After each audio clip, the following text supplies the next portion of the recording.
Hi, I'm Adam Sank, and you're watching Out at the Center. Let's do it. Let's do it. Take your time. Let's do it. Come on, baby.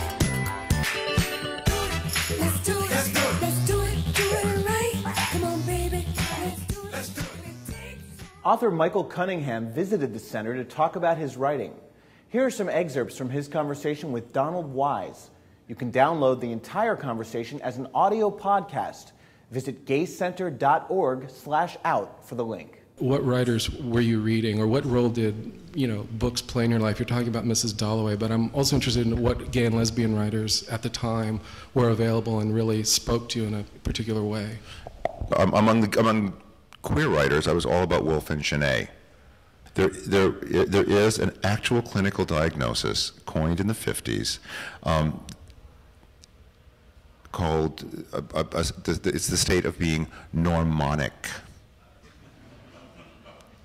The normonic are so obsessed with what they consider to be normalcy that every minute they think, was that normal?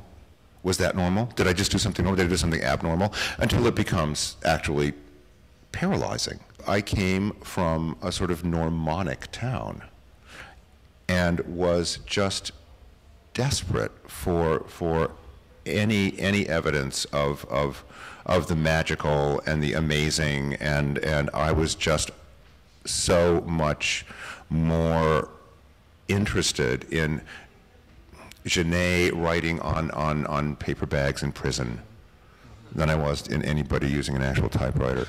If you don't always feel a little bit out of your depth, if you don't always feel a little bit like you're reaching for something you can't quite get to, then I think you have no business doing this. And I would be tremendously suspicious of any writer or any artist of any kind who said, I am just so happy with what I'm doing.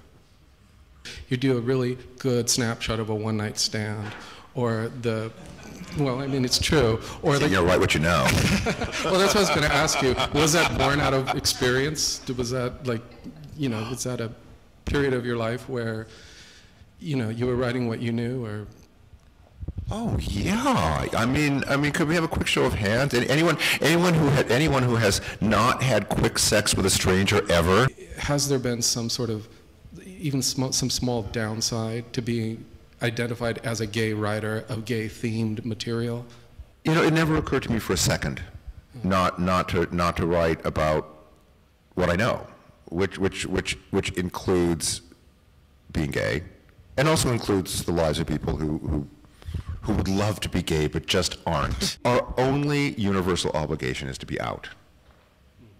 And I understand it's difficult for some people, but I feel like it's the one thing that is demanded of us. You simply have to treat your entire life as being above boards and beyond suspicion. If you treat it as something to be discreet about, people will read it as a secret. People will imagine and do imagine, you must feel pretty weird about this, huh?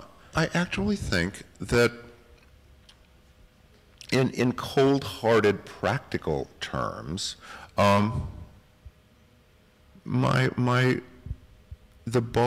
sort of main body of my first readers were lesbians and gay men, and we all sort of moved along together.